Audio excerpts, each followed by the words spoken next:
ये कहानी है लक्ष्मी की, जो सेठ बलदेव सहानी के घर की लक्ष्मी थी। लक्ष्मी के 3 भाई थे, जो गांव के साहूकार थे। तीनों के तीनों हट्टे कट्टे और तंदुरुस्त थे, और लक्ष्मी अपने तीनों भाइयों की जान थी। जब लक्ष्मी 18 वर्ष की हुई तो सेठ जी ने लक्ष्मी के विवाह के लिए घर में पंडित जी को बुलाया। यजमान, बेटिया की कुंडली जिस युवक से मिल रही है वो एक बहुत ही साधारण परिवार का है। अरे उससे क्या फर्क पड़ता है, हम तो अपनी बेटी को अपने घर ही रखने वाले हैं। हमें तो घर जमाई चाहिए। लेकिन यजमान, मुझे नहीं लगता कि ऐसा कुछ संभव है। ये युवक घर जमाई नहीं बनेगा। तभी सेठ जी की बेटी सेठ जी के पास आई और उनके कानों में कुछ फुसफुसाई। उसकी बातें सुनकर सेठ जी के चेहरे पर मुस्कान आ गई। ठीक है पंडित जी, आप शादी की बात आगे बढ़ाइए। और फिर कुछ महीनों में लक्ष्मी की शादी एक बहुत ही साधारण युवक विमल से हुई।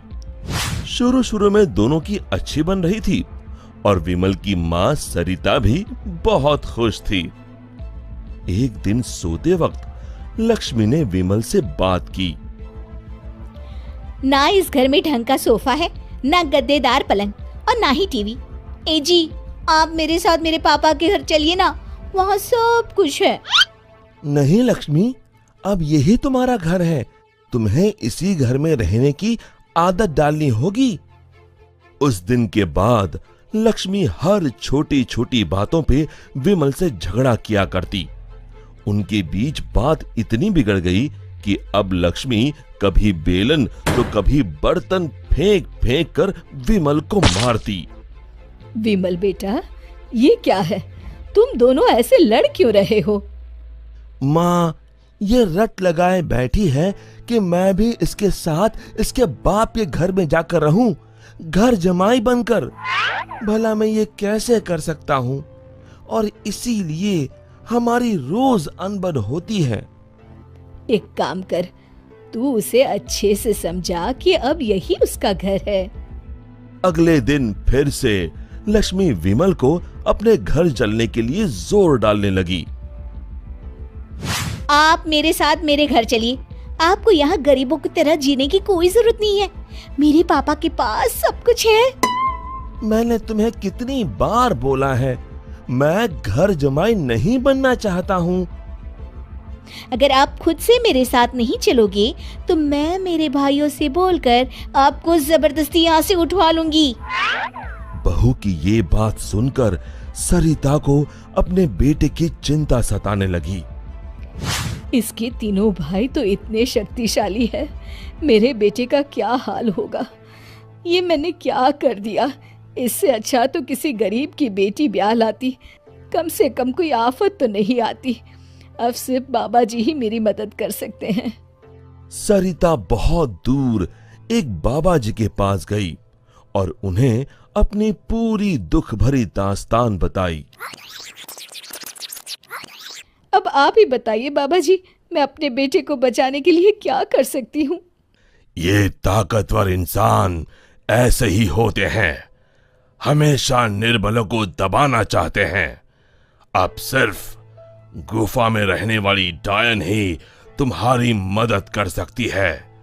सिर्फ वही तुम्हें ताकतवर बना सकती है, जिससे तुम अपने बेटे को बचा सकती हो। बाबा जी, मुझे ये डायन कहाँ मिलेगी? वो उत्तरी दिशा में मिलेगी, लेकिन उससे मिलने से तुम्हारे प्राण भी संकट में आ सकते हैं। अपनी बेटी की जान बचाने के लिए मैं कुछ भी कर सकती हूँ। सरिता उत्तरी दिशा में निकल पड़ी और गुफा तक पहुंचते पहुंचते उसे रात हो गई। कोई है यहाँ? क्या आज एक इंसान यहाँ खुद चलकर आया है? वो भी मेरा खाना बनने। मैं आपसे मिलने आई हूँ। मिलने? मुझसे? हाँ। वो भी खुद चल के? बताओ बताओ क्या बात है?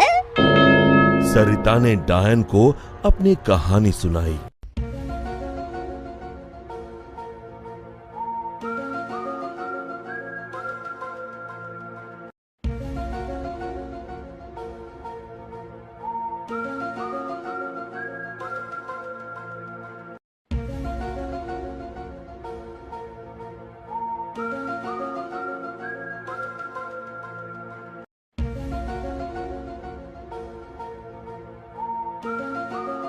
उपाय तो है लेकिन बहुत कठिन है। मैं अपने बेटे को बचाने के लिए कुछ भी कर लूंगी। तुम्हें मेरा श्राप अपने ऊपर लेना होगा, जिससे मेरी सारी शक्तियाँ तुम में आ जाएंगी।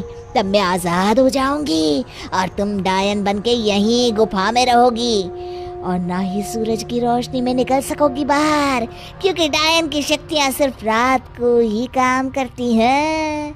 क्या तुम्हें ये मंजूर है?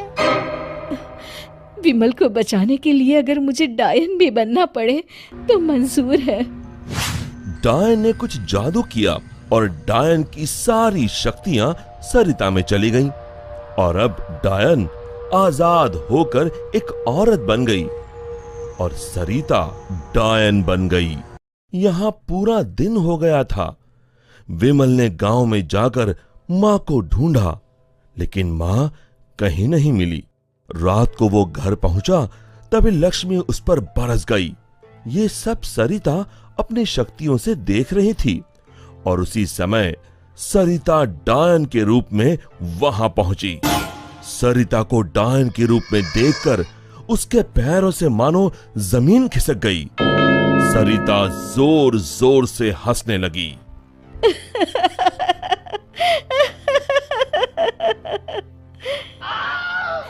हालतू जलाल तू आई बला को टाल तू, हालतू जलाल तू आई बला को टाल तू, हालतू जलाल तू आई बला को टाल तू, हालतू जलाल तू आई बला को टाल तू, हालतू जलाल तू आई बला को टाल तू। जैसे तैसे रात को लक्ष्मी सो गई और सुबह होते ही अभी अपने भाइयों को बताती हूँ कि आपने मुझे बेलन से मारा। लक्ष्मी दरवाजे से पांव बाहर डाल ही रही थी कि सरिता ने अपने हाथ लंबे कर कर लक्ष्मी के पांव पकड़ लिए। अब तुम इस चौखट के बाहर बिल्कुल नहीं जाओगी। एक बार फिर से लक्ष्मी बेहोश हो गई।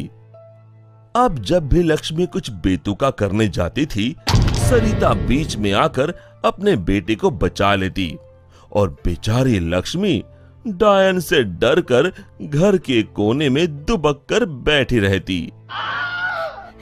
हालतू जलाल तू आई बला को टाल तू, हालतू जलाल तू आई बला को टाल तू, हालतू जलाल तू आई बला को टाल तू। विमल दिन रात अपनी माँ को याद करके रोता। तू कहाँ है माँ? कहाँ चली गई मुझे छोड़ के?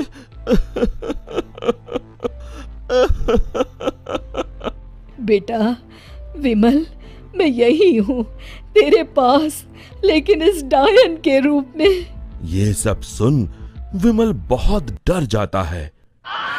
डर मत बेटा, बस मुझसे तेरा दुख नहीं देखा जा रहा था, इसलिए मुझे ये सब करना पड़ा। ये सब पीछे खड़ी लक्ष्मी सुन रही थी। तभी सरिता ने उसे अपनी शक्तियों से दीवार पर लटका दिया। जा रही हूँ, मगर एक बात समझ ले, मेरे बेटे को परेशान करने की भी तूने या तेरे घर वालों ने सोची तो मैं यहाँ फिर आ जाऊंगी। जी जी जी माँ जी। तभी तो कहते हैं माँ से बढ़कर दुनिया में कुछ नहीं। माँ एक वरदान है जो अपने बच्चों के लिए कुछ भी कर सकती है।